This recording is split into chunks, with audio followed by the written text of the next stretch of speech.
anyone tell me I was gonna have to memorize so many passwords in my life? Oh, are you feeling my pain? Because I feel yours. I tried so hard, and I got locked out of my own bank account because I tried to reset the password and I couldn't remember my mother's maiden name, and then I did it wrong, and then it was gonna be 4 days before they'd allow me. So finally I had no choice. I had to hire a hacker. But now they have 1Password. It's a new app, and you just have to remember 1Password, and you put all your passwords underneath that 1Password, so I did that. And I forgot that 1Password, and... But there are all these new websites, too. Findyourfamily.com, that's a new website. Is there anyone here who thinks what they need in their lives is more relatives? And I did try that one where you find your ancestors, and I'm not sure how valid it is, but I did the thing, you spit in the envelope and you send it in, and the results were kind of interesting. You know what? It turns out my great-great-grandfather is SpongeBob SquarePants. You know?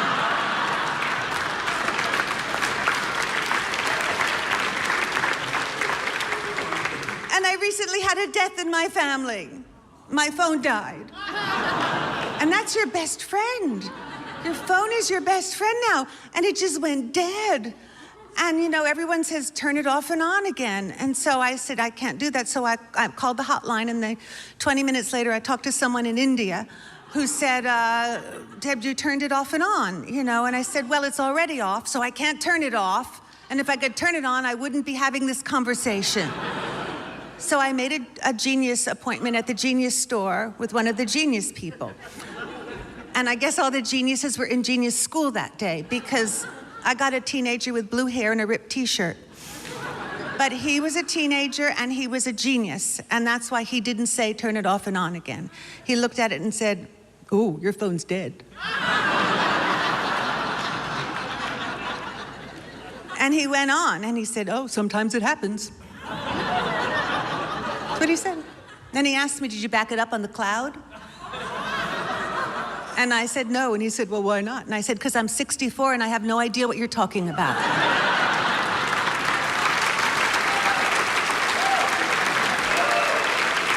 Afraid to go to Detroit? No, I'm not afraid to go to Detroit.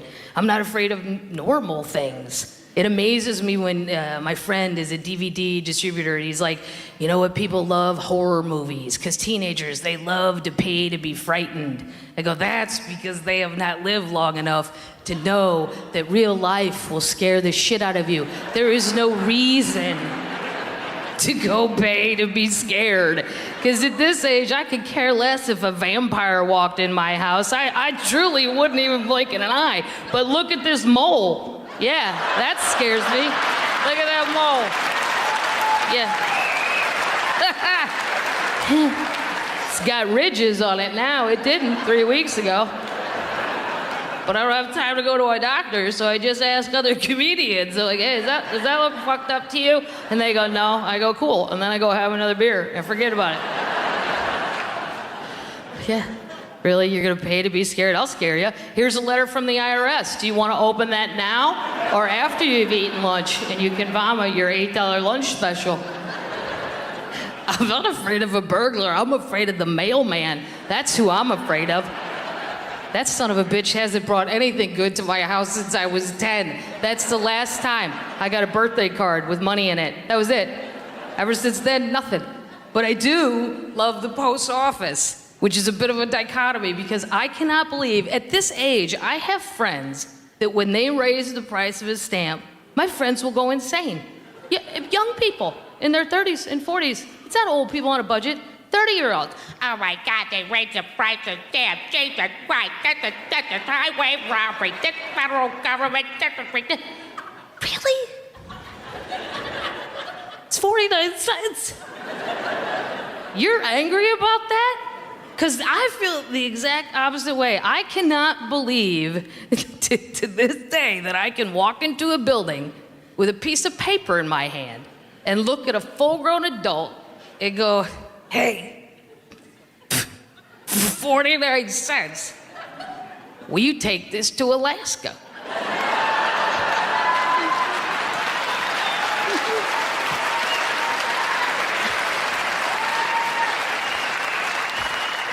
They go, yes, ma'am. We'll have it there in 2 days. Is there anything else you'd like? More stamps. This is crazy. And then the government's cutting some of the post office. That makes me sad, because then there's always a big argument. Should the government pay for programs like that or not? I don't know. I feel back and forth. PBS, Mitt Romney said cancel it. No, that's Sesame Street. You can't do that. But you could do PBS better than it's being done. I can tell you, I don't get it. I know in hotels, it's always the channel that's on. So like I'll come home from a show, and maybe I've had 2 or 4 glasses of wine, and maybe it's late, and maybe I'm in a sentimental mood, and that's what PBS does. They show sentimental concerts. It's those 3 old people sitting on a couch. It's like they're talking directly to you. Hey, Kathleen, welcome home from the show. Did you have a good time tonight? Yeah, I did. Had a good time tonight. Would you like to hear a little John Denver this evening? Oh. Yes, I love John Denver.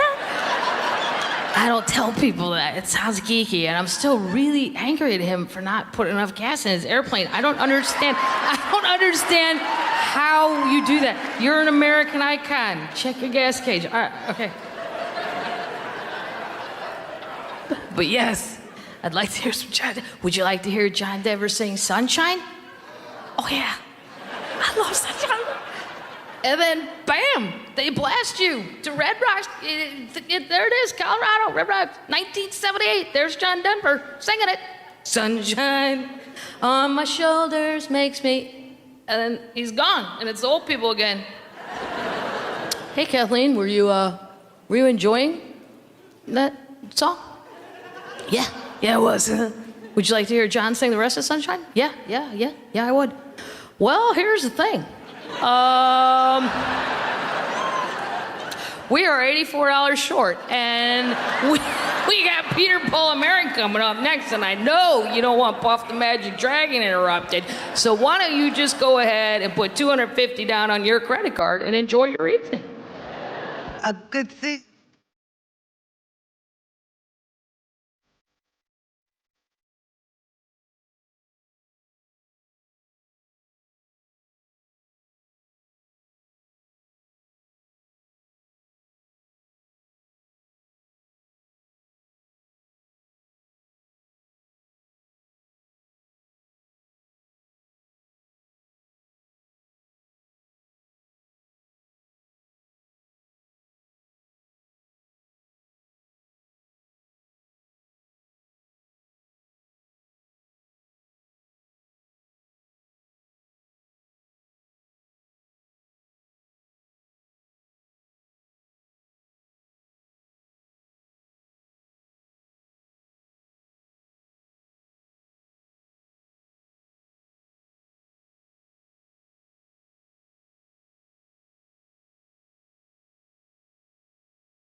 And you know what I love now? Compliments. Compliments make me so happy. And I find as time goes by, I'm less picky about compliments.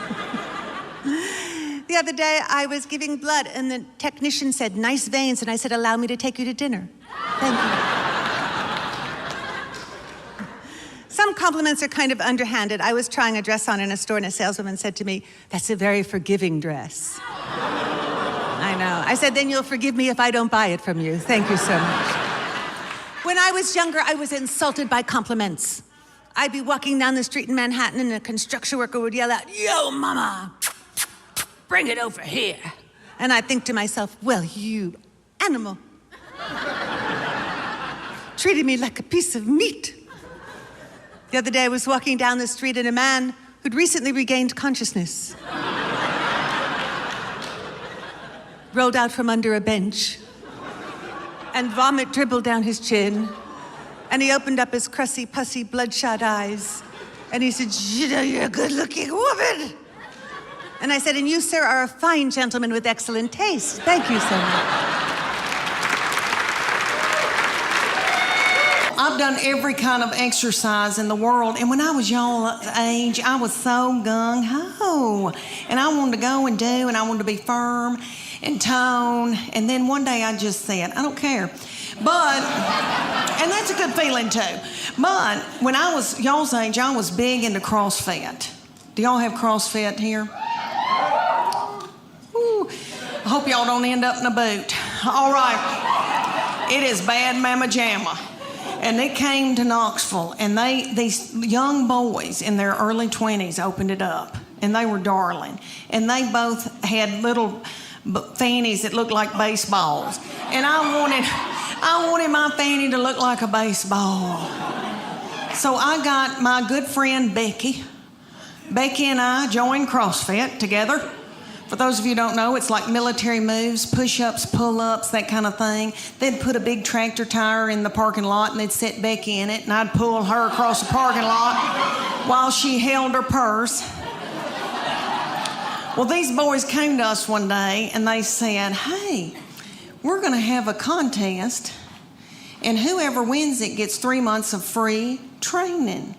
And it's going to be for the women and for the men. It's going to last 10 weeks. We're going to take your before and after picture, and then the whole gym's going to vote on whose body has changed the most." And we were like, yes. So one day, we show up, didn't know it was picture day.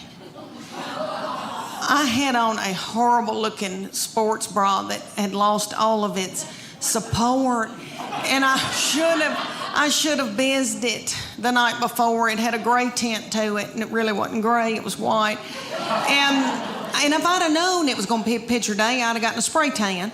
But anyway, they said, "Take your top off," to me and Becky, and they go, "Just leave on your sports bra and your spandex, and we're going to take your picture." And I was like, whoa, wait a minute. And I didn't want those little boys to not ever want to marry and have children. So I said, "Becky, me and you, we're going in the back." I said, "I'm taking Becky's picture and she'll take mine." So we went in the back room, and Becky went. And I said, "What are you doing, Becky? Don't you want to win this thing?" "I want to win it." So I took my spandex and shoved it under my stomach and went.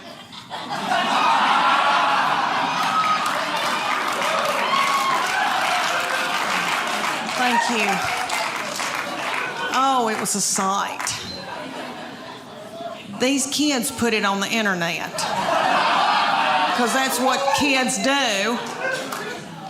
So if y'all Google it, and you see this poor woman with her head cut off with these 2 feed sacks, oh, it was a sight. But what they said, they go, "Okay, and when I saw that, I thought, oh my gosh, you are what you eat, and I look like a big bun, is what I look like." But they said, "You're going to eat paleo, and it's what God put upon the earth to sustain us.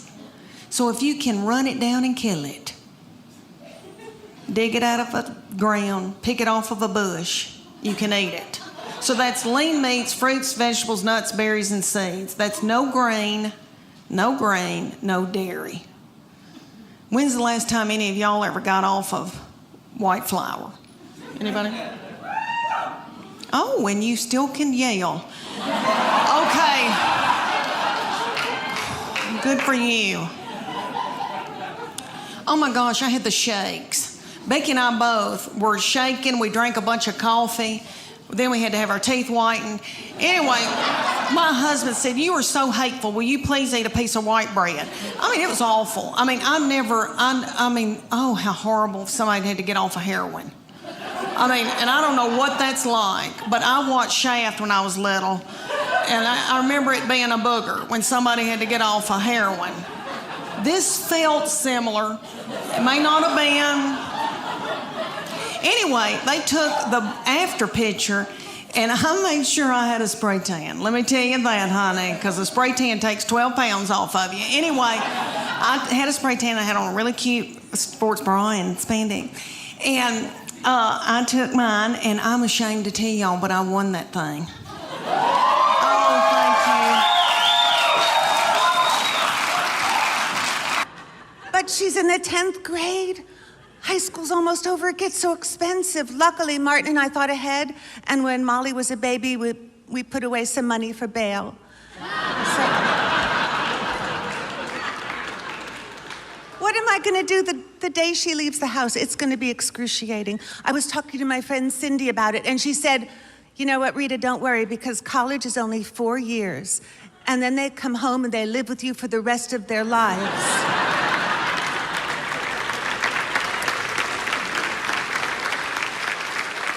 Because she has a son, wait do you hear? He went to Ivy League college, came home, lives in the basement, and he's a bouncer. Not at a nightclub, he just has a ball and he likes to bounce it. And there are gonna be no jobs anyway. I mean, what's Molly gonna do? I was trying to think what the world is gonna need in the future, and I think what Molly should be is a tattoo remover.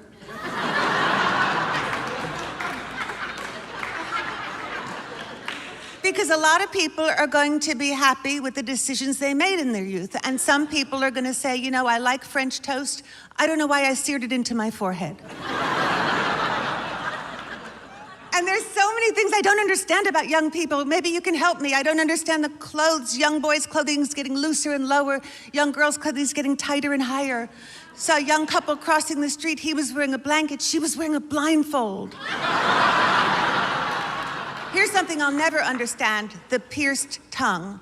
And I think strange things. I can't stop myself. Like, if they take it out and then they eat soup, does it fall through the hole? And it's always young people who go into body piercing. I might have figured this out. I think it's because they haven't experienced a lot of pain in their lives yet. You never see a 90-year-old person wake up and say, "You know what I'd like to do today? Just as a present to myself. Punch a hole in a tender organ."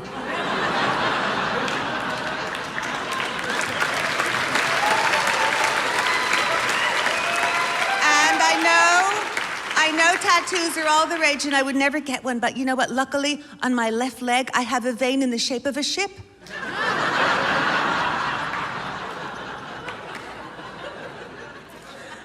I don't understand the music. Madonna's music used to be shocking, but you know what it is now? It's elevator music. I was in an elevator, I heard "Like a Virgin, touched for the very first time." What's elevator music gonna be like in 30 years? Got something itching in my pants and it's swinging to and fro. But I can't scratch it, my shorts are too low.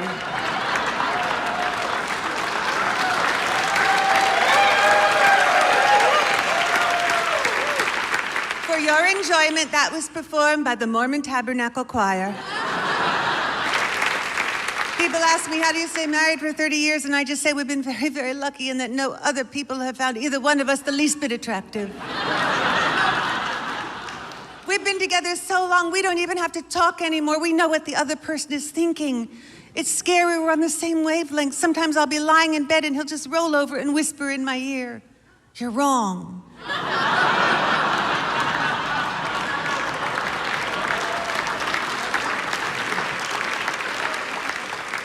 I think honesty is very important in a relationship. I think it must be avoided. And I'm honest. I just wait till the right time. I wait till he says, I broke a dish. And then I say, I scratched the car. I lost my wallet. I kicked your mother. Because my mother-in-law is a cranky woman. She is, and she has arthritis, and she won't take any pain pills because she doesn't want to become addicted. She's 90. What's the worst thing that could happen? For the last 10 years of her life, she'll be in a good mood. But you try to help people. We bought her one of those walk-in bathtubs, but she keeps filling it up and then opening the door. Martin and I have gotten along much better since the GPS system was invented, so we don't fight as much in the car. Well, the first GPS lady, we had to get rid of her because she sounded like his mother, and they'd pull over and argue for hours, but... I remember the first time we got in that car, and we were going to San Diego, he just programmed it in, and everything was going great, till we changed our minds. We were going to San Diego, we changed our minds, we decided to go to Los Angeles. And we didn't know how to tell the car. We finally had to go to San Diego just to shut her up.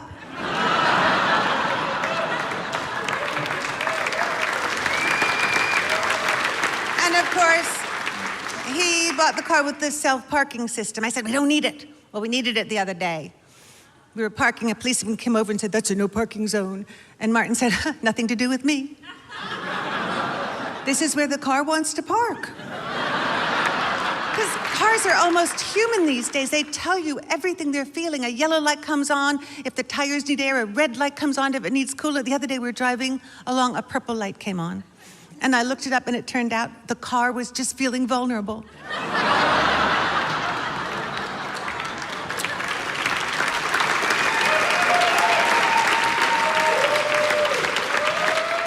My car was in the shop and I had to drive Martin's car, and you know what happened? I bumped into a pole on the passenger side.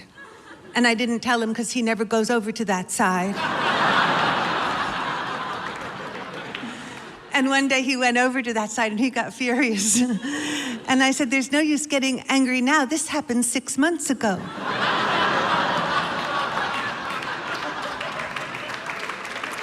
So I finally got a new car because you know what I wanted? I wanted a keyless ignition. Because don't you hate looking for that key? I just said, I deserve a keyless ignition.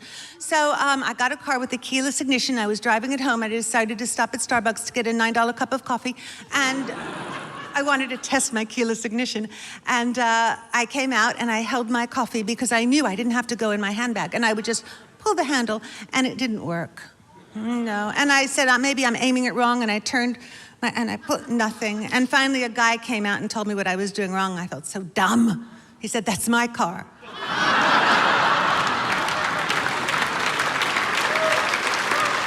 Nothing says I'm done with life like a 40-something woman in a sports bra. I've never done sports. It's not like I do sports. I've never done sports. Just, I like the look of one low, defiant breast. Just daring you to with it. Just, I dare you. I was called a MILF the other day.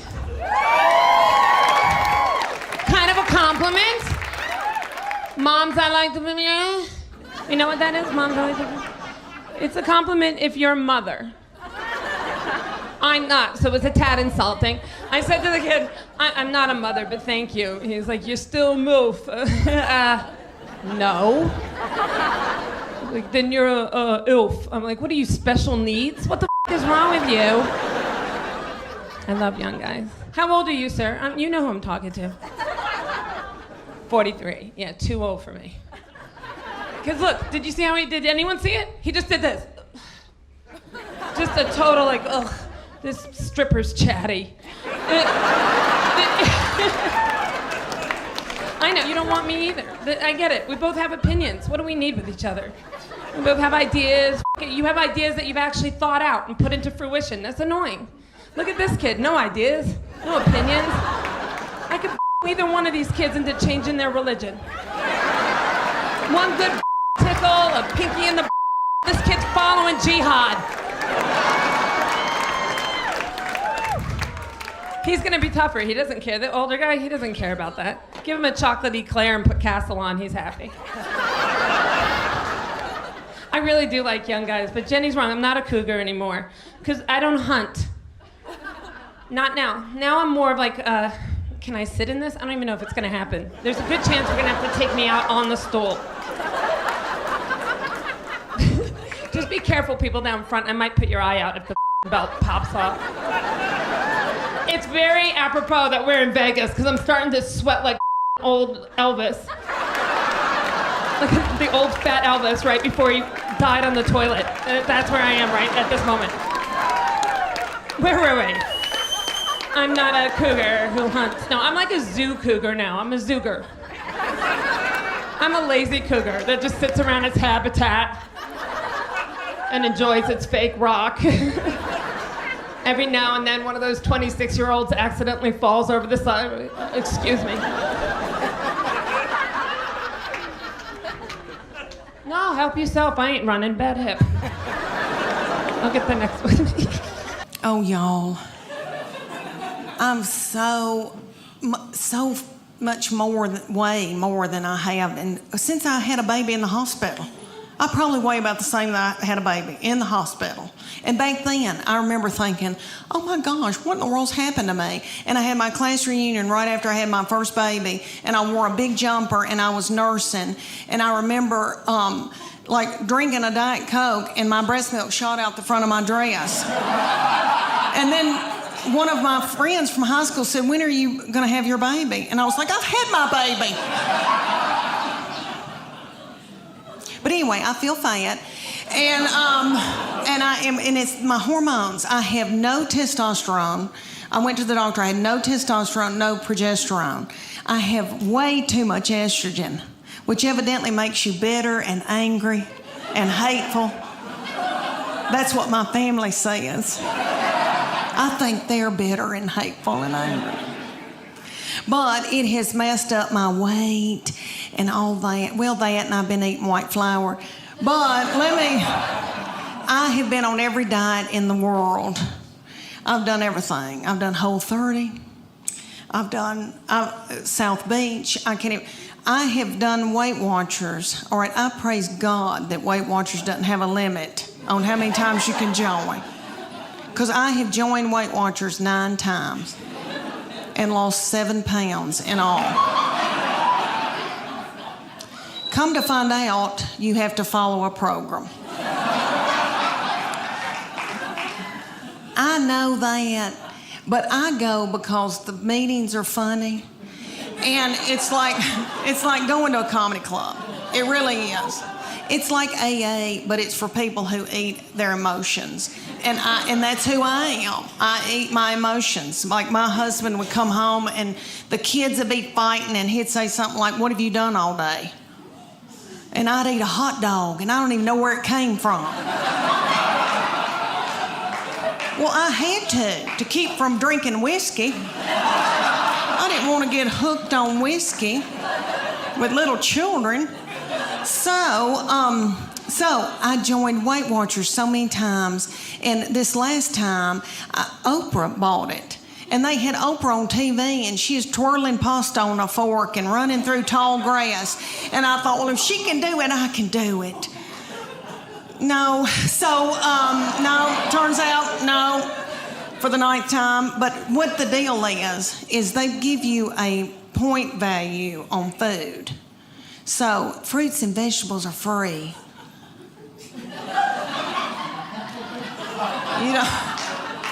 You don't care, really. And like a piece of beef that's the size of a credit card. It's like 5 points or something like that. You don't want any of that. You're so hungry when you start that you could eat the wallpaper off the walls. You want a Snickers bar, but they're like 12 points. My sister goes on it every time I do, and she'll call me and she'll say, it's noon, and I've eaten all my points.